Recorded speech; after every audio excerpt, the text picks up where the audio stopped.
నమస్తే, welcome to next Zee News. ఈనాటి వార్తా విశేషాలు. వైసీపీ హయాంలో జరిగిన మద్యం కుంభకోణం వెనుక కుట్రలని పూర్తిగా వెలికితీయాలని ఏపీ కాంగ్రెస్ అధ్యక్షురాలు వైఎస్ షర్మిల అన్నారు. ఇది ఓ ఆర్థిక నేరమని, బ్లాక్ మనీ కోసమే డిజిటల్ పేమెంట్ ని నిలిపివేశారని ఆరోపించారు. ఈ విషయంలో ప్రజలకు మాజీ సీఎం జగన్ సూటిగా సమాధానం చెప్పాలని ఆమె డిమాండ్ చేశారు. గన్నవరం విమానాశ్రయంలో మీడియాతో షర్మిల మాట్లాడారు. మద్యం కుంభకోణంలో తయారీ నుంచి చివరి కొనుగోలు వరకు అవినీతి జరిగిందని అర్థమవుతోంది. ప్రపంచంలో ఎక్కడా లేని విధంగా ఈ డిజిటల్ యుగంలోనూ కేవలం నగదు రూపంలో అమ్మకాలు చేశారు. 3,500 కోట్ల మద్యం స్కామ్ మాత్రమే కాదు, పన్నులు ఎగ్గొట్టాలని క్యాష్ తోనే అమ్మకాలు చేశారు.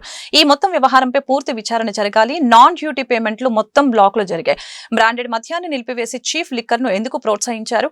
ఇదంతా కుట్రతో జరిగింది. 5 ఏళ్లలో 30 లక్షల మందికి కిడ్నీ సమస్యలు వచ్చాయి. 30,000 మందికి పైగా చనిపోయారు. సీఎం చంద్రబాబు ఈ అంశాలపై దృష్టి పెట్టాలి. రిషికొండను ఎందుకు త్రవ్వారో ఇంతవరకు జగన్ సమాధానం చెప్పలేదు. వివేక హత్య కేసులో సాక్షి ఛానల్లో తొలుత హార్ట్అటాక్ అని ఎందుకు ప్రసారం చేసిందో తెలియదు. అసలు అంశాలను మరుగున పెట్టి ప్రజల్ని మభ్యపెట్టడంలో జగన్ దిట్ట అని షర్మిల వ్యాఖ్యానించారు. రాష్ట్రంలో మద్యం స్కామ్ జరిగింది.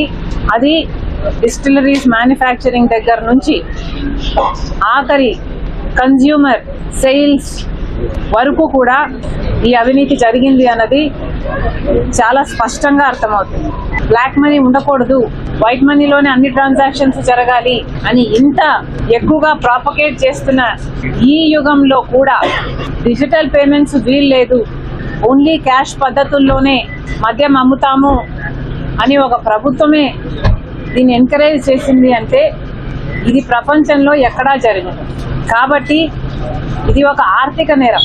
నాన్ డ్యూటీ పేడ్ లిక్కర్ని ప్రోత్సహిస్తేనే వాళ్ళకు ముడుపులు వస్తాయి. కాబట్టి క్యాష్ పద్ధతుల్లో ట్రాన్సాక్షన్స్ జరగాలి అన్న మాట చాలా స్పష్టంగా కనిపిస్తుంది ఇక్కడ.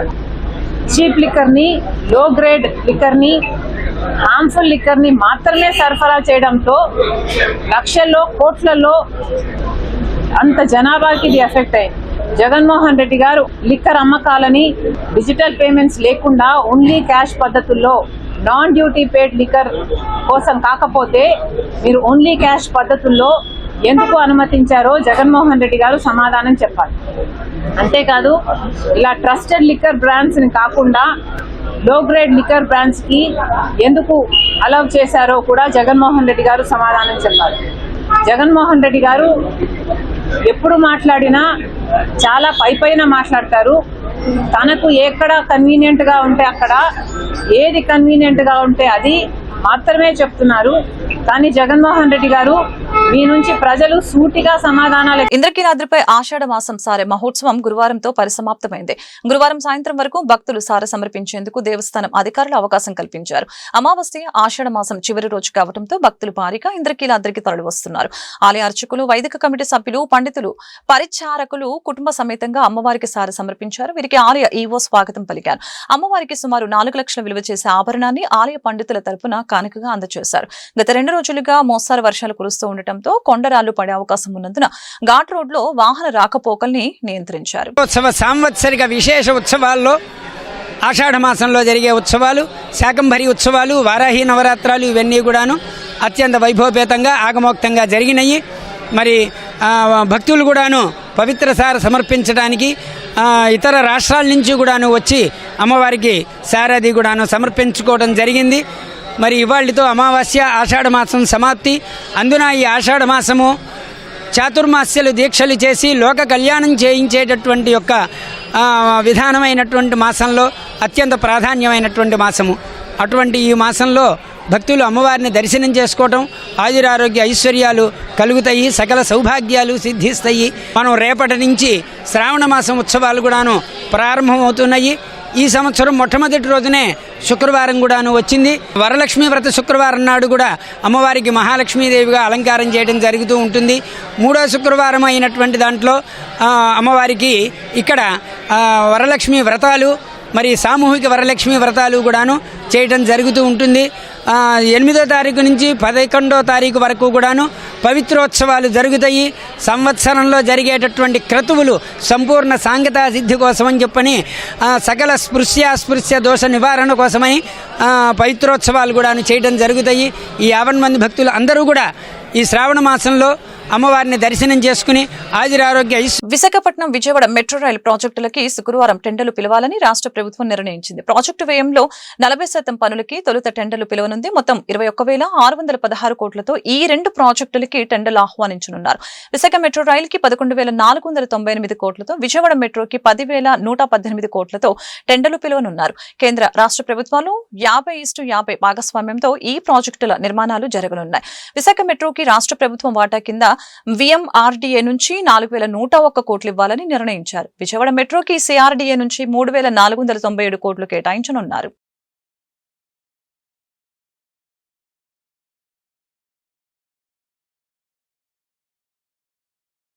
విశాఖ అనుమోలు గార్డెన్స్ లోని అయోధ్య రామ మందిర నమూనా ప్రదర్శన నిర్వాహకులపై కేసు నమోదు చేసి విచారణ చేపట్టినట్లు విశాఖ సిపి శంకవ్రత బాగ్చి తెలిపారు. భద్రాచల రామ మందిరం అధికారులు ఇచ్చిన ఆన్లైన్ ఫిర్యాదుతో నిర్వాహకుల్ని విచారిస్తున్నట్లు ఆయన చెప్పారు. ఐటీ నిర్వాహకులు కూడా అయోధ్య రామ మందిరం అనే చెప్తున్నారని, వారు సోషల్ మీడియాలోనూ చేసిన ప్రచారాన్ని పరిగణలోకి తీసుకుంటామని సిపి వెల్లడించారు.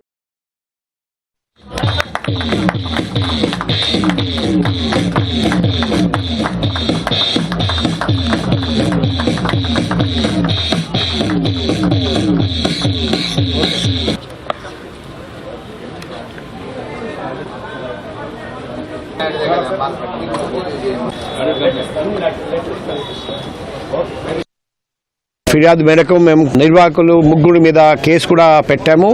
దర్యాప్తు కొనసాగుతుంది. వాళ్ళు చెప్తున్నారు మేము భద్రాచలం చెప్పాము కానీ భద్రాచలం రామాలయం చెప్పలేదని వాళ్ళు డిఫెన్స్ తీసుకుంటున్నారు. అది కూడా వెరిఫై చేస్తాం. అన్ని కోణాల్లో విచారించి త్వరలో తగిన చర్య తీసుకుంటాం. భద్రాచలం రామాలయం నుండి ఈఓకామ్ స్పెషల్ డిప్యూటీ కలెక్టర్ ఇచ్చిన కంప్లైంట్ అది తీసుకున్నాము. అన్నపూర్ణ గాడి కంప్లైంట్ మీద మేము కేసు రిజిస్టర్ చేశాము. రాష్ట్రంలో ఓటర్ జాబితా సవరణకి కేంద్ర ఎన్నికల సంఘం కసరత్తు చేస్తోంది. స్పెషల్ ఇంటెన్సివ్ రివిజన్ విధానంలో ఓటర్ జాబితా సవరణపై గుర్తింపు పొందిన రాజకీయ పార్టీలతో సమావేశం నిర్వహించి అభిప్రాయ సేకరణ చేపట్టింది. వెలగపూడి సచివాలయంలోని ఛాంబర్లో తెలుగుదేశం, బీజేపీ, వైసీపీ, సిపిఎంతో సహా పలు పార్టీల నేతలతో సీఈఓ వివేక్ యాదవ్ సమావేశమయ్యారు. ఎస్ఐఆర్ విధానం అమలుపై దాదాపు అన్ని పార్టీలు ఏకాభిప్రాయం వ్యక్తం చేశాయి. ఓటర్ కార్డుతో ఆధార్ని అనుసంధానించి నకిలీ ఓట్లకు తావు లేకుండా పగడ్బందీగా ఓటర్ల జాబితా రూపొందించాలని నేతలు కోరారు. గతంలో 2002లో జరిగింది special intensive revision of voter list. అంటే స్పెషల్ ఇంటెన్సివ్ ఓటర్ లిస్ట్ అంటే ఏంటంటే 2002కి ఉన్న ఓటర్ లిస్టులో వాళ్ళనే ఓటర్గా తీసుకుంటారు. మిగతా వాళ్ళంతా కొత్తగా యాడ్ అవ్వాలి. ఆ యాడ్ అవ్వడానికి 11 ఎవిడెన్సెస్ ఇచ్చారు. అందులో ఆధార్ కార్డు లేదు. ప్రతి బీహార్లో జరుగుతుంది గొడవ. కాబట్టి మేమేం చెప్పామంటే మన రాష్ట్రం 2002 తీసుకుంటే విడిపోయిన తర్వాత చాలామంది ఇక్కడి నుంచి అటు నుంచి ఇటు వచ్చారు. కాబట్టి రాష్ట్రం విడిపోయిన సంవత్సరంలో 2014 ఏదైతే ఎలక్షన్ జరిగిందో దాన్ని కటాఫీలుగా తీసుకోమని చెప్పాం. అక్కడి నుంచి యాడ్ చేయడం అనేది మనకి ఈజీ. ఆ ఎస్ఐఆర్ అనేది మన రాష్ట్రం విడిపోయిన తర్వాత కట్ ఆఫ్ డేట్ తీసుకుంటేనే మనకు న్యాయం జరుగుతుందని కొంచెం స్పష్టంగా చెప్పాం. గత ప్రభుత్వాలకు మళ్ళీ పూర్తిగా ప్రజాస్వామ్యానికి విఘాతం కలిగించేలాగా ఎన్నికలు ఎందుకు అనే భావనకు గురయ్యేలాగా ప్రజలు ఉండకూడదని చెప్పి ప్రజలు స్వచ్ఛందంగా వారు ఓటు వినియోగించుకోవడానికి ఏదైతే ఎస్ఐఆర్ ద్వారా ఈ రోజున ఇక్కడ వెరిఫికేషన్ జరుగుతుందో చాలా స్పష్టంగా ఎన్నికల విధానానికి పారదర్శకతతో ప్రతి ఎలిజిబుల్ ఓటర్కి ఓటు ఉండేలాగా డబులింగ్ లేకుండా చేసేదానికి ప్రయత్నం చేయమని చెప్పి ఈ రోజున మేము విజ్ఞప్తి చేయటం జరిగింది. సొంత నిధులు వెచ్చిస్తూ మంత్రి నారాయణ కార్యకర్తల సంక్షేమానికి కృషి చేస్తున్నారు. ఏటా 10 కోట్ల చొప్పున 5 ఏళ్లకు 50 కోట్ల రూపాయలను పార్టీ కార్యకర్తల కోసం వెచ్చిస్తానని గతంలోనే ఆయన ప్రకటించారు. అందులో భాగంగా నెల్లూరులోని క్యాంపు కార్యాలయంలో 175 మంది కార్యకర్తలకు 45 లక్షల రూపాయల చెక్కులను సతీమణి రమాదేవితో కలిసి అందించారు. పార్టీని నమ్ముకొని ఎన్నికల్లో తన వెంట నడిచిన ప్రతి ఒక్క కార్యకర్తకు అండగా ఉంటానని మంత్రి నారాయణ ప్రకటించారు. నగరంలో పేదవారికి ఇళ్ల స్థలాలు పంపిణీ చేసేందుకు కృషి చేస్తున్నామని చెప్పారు.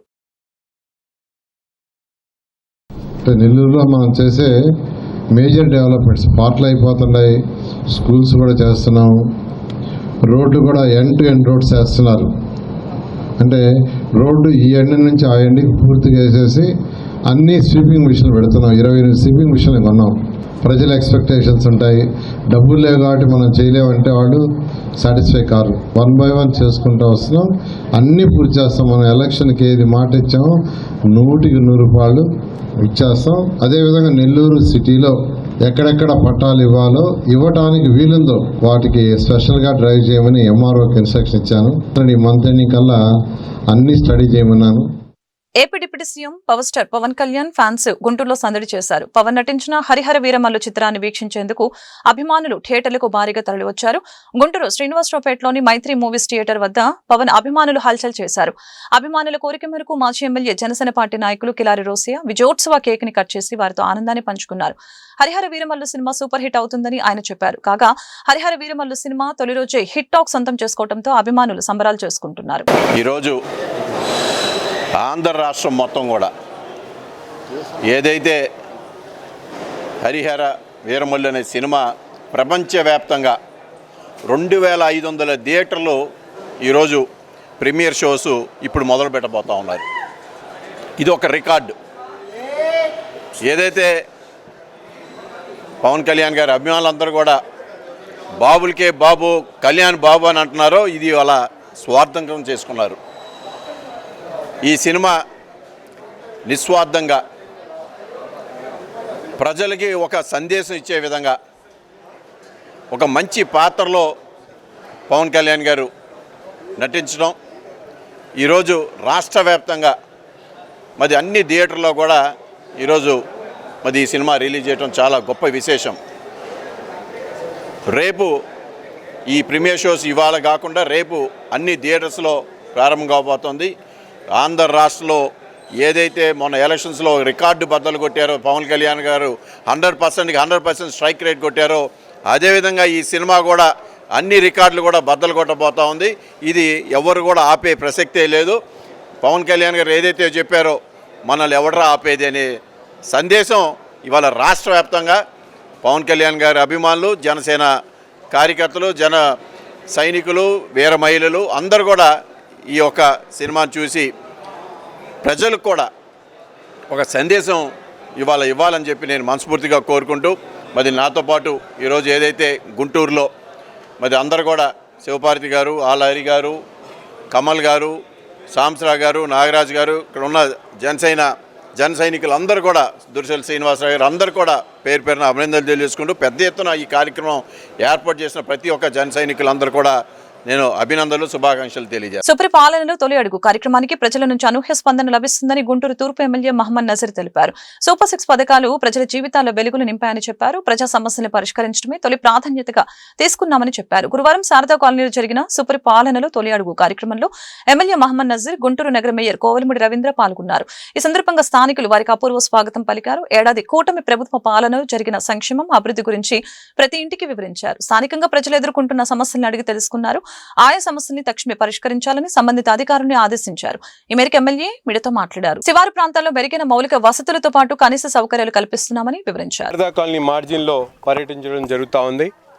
పేదలు మరి రెక్కాడితే డొక్కాడినటువంటి కుటుంబాలు నివసించేటువంటి ప్రాంతం.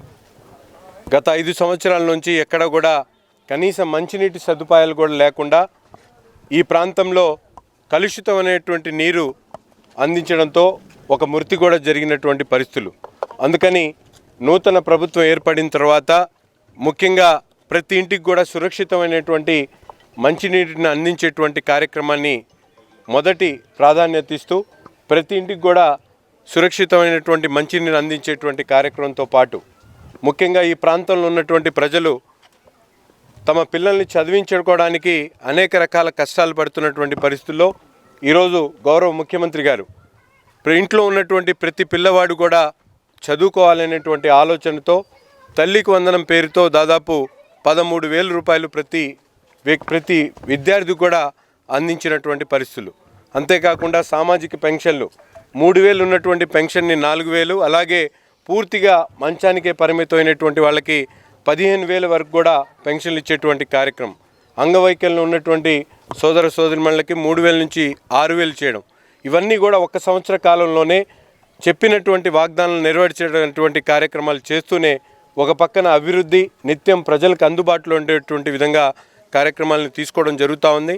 ఈ శారదా కాలనీ మార్జిన్ ప్రాంతంలో దాదాపు ఎన్ని ఇళ్ళు ఉన్నాయి? 1200 ఇళ్ళు ఉన్నాయి. ఈ ప్రాంతం వక్ఫ్ బోర్డుకి సంబంధించినటువంటి స్థలం ఉండడంతో కొన్ని మౌలిక వసతులు కల్పించడం దాంట్లో పూర్తిగా నిర్లక్ష్యానికి గురైనటువంటి పరిస్థితులు ఉన్నాయి. పేదలు నివసించేటువంటి ప్రాంతం కాబట్టి ఇక్కడ దీని మీద ఎస్సీ సబ్ కార్పొరేషన్ సబ్ ప్లాన్తో పూర్తిగా వక్ఫ్ బోర్డు పర్మిషన్స్ అన్నీ కూడా తెప్పించి వీళ్ళకి ఇళ్ల పట్టాలు ఇచ్చేటువంటి కార్యక్రమం కూడా ఈ ప్రభుత్వంలో చేపడతామని చెప్పి కూడా ఈ సందర్భంగా తెలియజేస్తాం. ముఖ్యంగా దీనికి కావాల్సినటువంటి సమగ్ర సర్వే కూడా నిర్వహించుకోవడం జరుగుతూ ఉంది. ఏ ఇంటికి ఎంతమంది ఉంటా ఉన్నారు, వారి ఇంటి అవసరాలు ఏమున్నాయి. ముఖ్యంగా చంద్రబాబు నాయుడు గారు ఈరోజు కొత్తగా P4 పథకం ద్వారా ప్రతి పేదవాడిని కూడా రాబోయేటువంటి 10-15 సంవత్సరాల్లో జీరో పావర్టీ పేరుతో తీసుకున్నటువంటి P4 పథకం ఈ ప్రాంతంలో ఉన్నటువంటి ప్రతి ఇంటిని కూడా దత్తత తీసుకొని వారందరికి కావాల్సినటువంటి సౌకర్యాలన్నీ కూడా కల్పించేటువంటి క్రమంలో పనిచేస్తామని చెప్పి తెలియజేస్తూ తప్పకుండా క్షేత్రస్థాయిలో కూటమి నాయకులందరూ కూడా ప్రజాక్షేత్రంలో ఉండి ప్రతి ఒక్కరి సమస్యను కూడా తెలుసుకొని పరిష్కారం చేసేటువంటి దిశగా ముందుకు సాగుతా ఉన్నామని చెప్పి తెలియజేస్తా ఉన్నాం. కూటమి ప్రభుత్వ పాలనలో గుంటూరు ప్రగతి పరుగులు తీస్తుందని మేయర్ కోవలమూడి రవీంద్ర స్పష్టం చేశారు. కేంద్ర సహాయ మంత్రి డాక్టర్ పెమ్మసాని చంద్రశేఖర్ ఆధ్వర్యంలో గుంటూరు నగరాన్ని అత్యంత సుందరంగా తీర్చిదిద్దుతున్నామని చెప్పారు. ఇప్పటికే గుంటూరు తూర్పు నియోజకవర్గంలో 135 కోట్ల రూపాయలతో పలు అభివృద్ధి పనులు శరవేగంగా జరుగుతున్నాయని చెప్పారు. గురువారం శారదా కాలనీలో జరిగిన సుపరిపాలనలో తొలి అడుగు కార్యక్రమంలో మేయర్ కోవలమూడి రవీంద్ర ఎమ్మెల్యే మహమ్మద్ నజీర్తో కలిసి పాల్గొన్నారు. ఈ సందర్భంగా మేయర్ మీడియాతో మాట్లాడారు. నగరవాసులకి మెరుగైన మౌలిక వసతులతో పాటు కనీస సౌకర్యాలు కల్పిస్తున్నామని చెప్పారు. కూటమి పాలనలో ప్రజలందరూ సంతోషంగా ఉన్నారని అన్నారు. పెమ్మసాని చంద్రశేఖర్ గారు అట్లాగే మా ముఖ్యమంత్రి గారు చంద్రబాబు నాయుడు గారి ఆధ్వర్యంలో ఇప్పుడు నందివెలుగు బ్రిడ్జి కానివ్వండి, ఇప్పుడు గుంటూరు శంకర్లాస్ ఓవర్ బ్రిడ్జి కానివ్వండి, ఈస్ట్లో తర్వాత సంజీవ్ నగర్ బ్రిడ్జి కానివ్వండి, రోడ్స్ కానీ డ్రైన్స్ కానీ ఆల్రెడీ ఇప్పటికే 130 కోట్లతో శంకుస్థాపన జరగబోతున్నాయి. తప్పకుండా ఈరోజు ఈ వార్డులో కూడా 26 లక్షల రూపాయలతో సిమెంట్ రోడ్డు ఈరోజు శంకుస్థాపన చేశారు గౌరవ శాసనసభ్యులు. తప్పకుండా అభివృద్ధి సంక్షేమం రెండు కళ్ళలాగా చంద్రబాబు నాయుడు గారి కూటమి ప్రభుత్వంలో స్థానిక శాసనసభ్యులు స్థానిక నాయకులు అందరూ కూడా ఏమేమైతే ఉన్నాయో ఇమీడియట్గా తక్షణమే పరిష్కరించి బ్రహ్మాండమైన సొంత నగరంగా తీర్చిదిద్దేందుకు ప్రతి తెలుగుదేశం కూటమి నాయకులందరూ కూడా దీని మీద శ్రద్ధ చూపించి అభివృద్ధి పదంలో బడ్జెట్ శాంక్షన్ చేసాం, వర్క్లు అగ్రిమెంట్స్ అయ్యి శంకుస్థాపన జరుగుతున్నాయి. మీరు ఎటు చూసినా గుంటూరులో అభివృద్ధిలో ఏ విధంగా ఉందో సంక్షేమం కూడా అదే విధంగా జరుగుతుంది. కాబట్టి ప్రజలందరూ కూడా ఆనందంగా సంతోషంగా ఉన్నారు. అక్కడక్కడ చిన్న ల్యాబ్స్ ఉన్నా కూడా వాటిని సరిదిద్దుకొని ఏ విధంగా మనం ముందుకు పోవాలనే ఉద్దేశంతో తప్పకుండా తగిన స్థానిక పరిస్థితిని అర్థం చేసుకొని మేము అభివృద్ధి చేస్తాం. తెలుసు కాబట్టి ప్రజలు తిరస్కరించారు. మేమేం చేస్తాం, మేమేం చేయబోతున్నాం, మేము ప్రజలకు ఏం అందించబోతాం అనేది మాట్లాడతాం. తప్పకుండా బ్రహ్మాండంగా ప్రజలందరి యొక్క అభివృద్ధి సంక్షేమ బాధ్యత మేమంతా తీసుకున్నాం. వాళ్ళకి కావాల్సిన కనీస మౌలిక సదుపాయాలు అన్ని కూడా ఇమ్మీడియట్గా మహాకవి గుర్రం జాషువా వర్ధంతి సందర్భంగా గుంటూరు నగరంపాలెంలోని గుర్రం జాషువా విగ్రహానికి మాజీ మంత్రి డొక్కా మాణిక్యవర ప్రసాద్ పూలమాలలు వేసి ఘనంగా నివాళులర్పించారు. కార్యక్రమంలో జనచైతన్య వేదిక రాష్ట్ర అధ్యక్షులు వల్లంరెడ్డి లక్ష్మణ్ రెడ్డి, వివిధ దళిత సంఘాల నాయకులు పాల్గొన్నారు. ఈ సందర్భంగా డొక్కా మాట్లాడారు. తెలుగు వారికి ఒక గుర్తింపు తెచ్చి ప్రపంచ దేశాలలో సగర్వంగా చెప్పుకునే మహాకవి గుర్రం జాషువాని ఈ సందర్భంగా తెలిపారు. గుంటూరు జిల్లా లేదా పల్నాడు జిల్లాకి గుర్రం జాషువా పేరు పెట్టాలని ముఖ్యమంత్రి నారా చంద్రబాబు నాయుడు, ఉప ముఖ్యమంత్రి పవన్ కళ్యాణ్ ని కోరారు. ఆయన పేరు పెట్టడం వలన తెలుగు వారికి, తెలుగు భాషకు గౌరవాన్ని ఇచ్చినట్లు అవుతుందని ఈ సందర్భంగా తెలిపారు. మహాకవి తెలుగు భాషకు ఒక గౌరవాన్ని తెచ్చి తెలుగు వాళ్ళు ప్రపంచంలో సగర్వంగా చెప్పుకునే ఒక మహాకవి గుంటూరు జిల్లా వాసి మహాకవి గుర్రం జాషువా గారి వర్ధంతి సందర్భంగా వారి రచనలని, వారి ఆలోచనల్ని మననం చేసుకుంటూ ఈరోజు రాష్ట్రం అంతా కూడా నివాళులు అర్పిస్తూ ఉన్నారు. ఆయన సాహిత్యాన్ని చదువుతూ ఉన్నారు. తెలుగు వాళ్ళకి ఒక పద్యాన్ని, గౌరవమైన పద్యాన్ని, తెలుగు వాళ్ళంతా గర్వించే పద్యాన్ని ఇచ్చినటువంటి మహాపురుషుడు గుర్రం జాషువా గారు. ఆయన నడియాడిన నేల ఈ గుంటూరు జిల్లా, ఆయన పుట్టిన నేల గుంటూరు జిల్లా. అందువల్ల తెలుగు భాషకి, తెలుగు భాషాభిమానులంతా కూడా, తెలుగు వాళ్ళంతా కూడా ఆయనకు ఒక గౌరవం ఇవ్వాలంటే ఆయన భాషకు చేసిన సేవ బహుశా ఆధునిక కవులలో 1000 సంవత్సరాల్లో తెలుగు భాషకి జాషువా గారు చేసిన సేవ మరెవరు చేయలేదనేది విమర్శకుల యొక్క అభిప్రాయం. అలాంటి గొప్ప కవి దళిత జాతిలో పుట్టడం, తెలుగు వాళ్ళందరూ గర్వించే విధంగా ఉండటం, మహాత్మా గాంధీ గారికి శిష్యుడు ఆయన రాజకీయ వారసుడు. ఆయన సమాజంలో సమరసత ఉండాలి, ఘర్షణలు ఉండకూడదు, అన్ని వర్గాలు ఎదగాలని చెప్పి ఆశించినటువంటి విశ్వనరుడు గుర్రం జాషువా. అలాంటి జాషువా గారి పేరు మీద ఈరోజు ముఖ్యమంత్రి చంద్రబాబు నాయుడు గారు ఒక మంచి ఆలోచన చేయాలని వారికి విజ్ఞప్తి చేస్తా ఉన్నాం. వారికి కూడా జాషువా గారు అంటే చంద్రబాబు నాయుడు గారికి చాలా ఇష్టం. అనేక సభల్లో చెప్పారు, అనేక సార్లు కూడా చెప్పారు ఆయన. గుంటూరు జిల్లాకు కానీ పల్నాడు జిల్లాకు కానీ జాషువా గారి పేరు పెట్టాలి, గుంటూరు జాషువా జిల్లా అని పేరు పెట్టాలి, లేదా జాషువా గుంటూరు జిల్లా, లేదా పల్నాడుకి ఆయన పుట్టిన పల్నాడుకి పల్నాడు జాషువా జిల్లా, జాషువా పల్నాడు జిల్లా ఏదో విధంగా పేరు పెట్టడం ద్వారా తెలుగు భాషకు ఒక గౌరవాన్ని ఇచ్చినట్టు అవుతుంది. తెలుగు భాష యొక్క గౌరవాన్ని ప్రపంచవ్యాప్తం చేసినట్టు ఉంటుంది. ఆ మహాకవిని తరాలు, భవిష్యత్ తరాలు మరింత ఆరాధించే విధంగా ఒక మంచి సాంప్రదాయం నెలకొల్పి వాళ్ళు అవుతారు. గతంలో జగన్మోహన్ రెడ్డి గారు పేర్లు పెట్టి వివాదం చేసి వర్ధన సందర్భంగా తెలుగు ప్రజలందరూ తీసుకోవాల్సిన దృఢమైన సంకల్పం ఈ సమాజంలో సామాజిక న్యాయం వచ్చేదాకా పోరాడాలని, ఈ సమాజంలో ఉన్న అసమానత, అవి ఆర్థిక అసమానతలు కావచ్చు, రాజకీయ అసమానతలు కావచ్చు, సామాజిక అసమానతలు, సాంస్కృతిక అసమానతలు, ఈ అసమానతలన్నీ లేని సమాజాన్ని గురం జాషువా గారు కోరుతున్నారు. కానీ ఈరోజు భారతదేశం అసమానతల్లో 105వ స్థానంలో, పేదరికంలో 134వ స్థానంలో, 336 మంది బిలియనర్స్ ఉంటే ఒక్క బిలియనర్ కూడా ఎస్టీ కమ్యూనిటీకి చెందిన వాళ్ళు లేరు. ఆంధ్రప్రదేశ్లో ఉన్న పారిశ్రామికవేత్తల్లో 1% కూడా పారిశ్రామికవేత్తలు ఎస్సీ ఎస్టీ కమ్యూనిటీ లేరు. 18% ఎస్సీస్ ఉన్నారు, 8% ఎస్టీలు ఉన్నారు. 26% ఉంటే 26% 1% మాత్రమే లోక్ పారిశ్రామికవేత్తలు, వ్యాపారవేత్తలు కొనసాగుతున్న సమాజం. అందువల్ల జాషువా గారి నవయుగ చక్రవర్తి గుర్రం జాషువా వర్ధంతి వేడుకలు గుంటూరులో ఘనంగా జరిగాయి. నగరంపాలెంలోని గుర్రం జాషువా విగ్రహానికి ఎమ్మెల్యే పూర్ల రామాంజనేయులు, గుంటూరు జిల్లా బీజేపీ అధ్యక్షులు చెరుకూరి తిరుపతిరావు, హైకోర్టు న్యాయవాది శోభారాణి పూలమాలలు వేసి ఘనంగా నివాళులర్పించారు. ఈ సందర్భంగా మీడియాతో వారు మాట్లాడారు. కవిత్వాన్ని ఆయుధంగా చేసుకుని మూఢాచారాలపై తిరుగులేని పోరాటం చేసిన మహాకవి గుర్రం జాషువా అని అన్నారు. గుంటూరులో గుర్రం జాషువా మ్యూజియాన్ని, సమాధిని పునరుద్ధరించేందుకు కృషి చేస్తామని తెలిపారు.